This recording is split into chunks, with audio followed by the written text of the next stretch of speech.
ঠান্ডা মাথায় রাত্রেবেলা ঘুমানোর আগে চিন্তা করেন।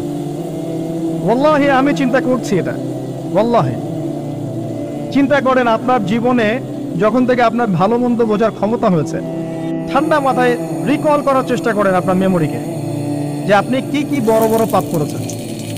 পারা যাবে? একটা খাতা নেন সামনে, নিয়ে লিখেন যে আমি 10টা বান্ধবীর সাথে প্রেম করেছি, বড় পাপ তো যে না। আমি মদ খেয়েছি বন্ধুদের সাথে, আমি গুন্ডাগিরি করেছি, একজনের হাতে রক কেটে দিয়েছি, পায়ে রক কেটে দিয়েছি, আছে নাকি এমন নামে মানুষের? আমি রিলিফের মাল মেরে খেয়েছি, আমি বোনের সম্পত্তি অধিকার দেইনি, পিতা মাতাকে আমি বৃদ্ধাশ্রমে পাঠিয়েছি, আমি এটা করেছি ওটা করেছি। হিসাব করা যাবে না? এগুলো তো করেছি আর করি নাই। আমি নামাজ পড়ি নাই এতদিন, এত ওয়াক্ত, আমি যাকাত দেই নাই, আমি রোজা রাখি নাই। পারা যাবে না? আমরা না করলে কি হবে? লেখা আছে না?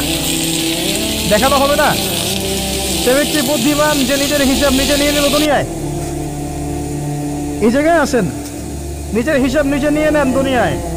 এবার আপনি দেখবেন যে আপনার আমার পাপগুলো দুই ভাগে বিভক্ত।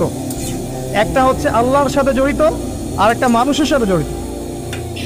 আল্লাহর সাথে যেগুলো জড়িত, ইনশাআল্লাহ 2 রাকাত নামাজ, অনলি 2 রাকাত নামাজ, ওযু করে এসে মুখলেস ভাবে আদায় করে চোখের পানি ফেলে দিয়ে শেষ রাতে আল্লাহকে বলা, আল্লাহ আমি এই পাপ করেছি, আল্লাহ আমাকে মাফ করুন। আল্লাহ রাব্বুল আলামিনের জন্য এটা মুহূর্তের ব্যাপার, আপনার সমস্ত পাপকে আল্লাহ পাক নেকি দিয়ে পরিবর্তন করে দেবেন ইনশাআল্লাহ।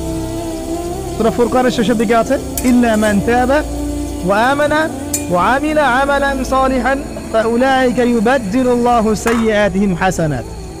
যারা তওবা করবে, ঈমান নিয়ে আসবে এবং আমলে সালেহ করবে, আমি আল্লাহ তাদের সমস্ত গুনাহগুলোকে নেকি দিয়ে পরিবর্তন করে দিব ইনশাআল্লাহ। আর এক শ্রেণীর পাপ পাবেন, সেটা হলো বান্দার সাথে জড়িত। এটা আল্লাহর কাছে মাফ চেয়ে লাভ নাই। আমাকে এসে বলতে হবে, ভাই আপনাকে গালি দিয়েছি, মাফ করে দেন।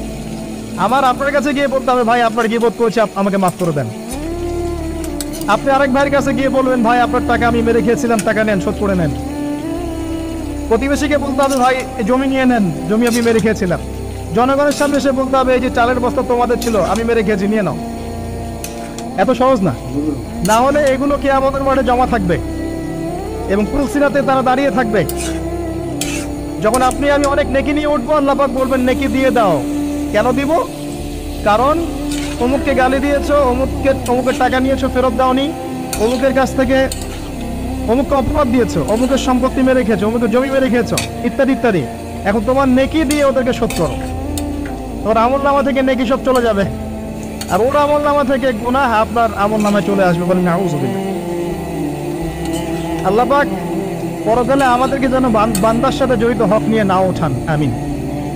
একটা দোয়া করতে পারেন, আল্লাহুম্মা কফিনি বিহালালিকা আন হারামিক ওয়া আগনিনি বিফদলিকা আম্মান সিওয়াক।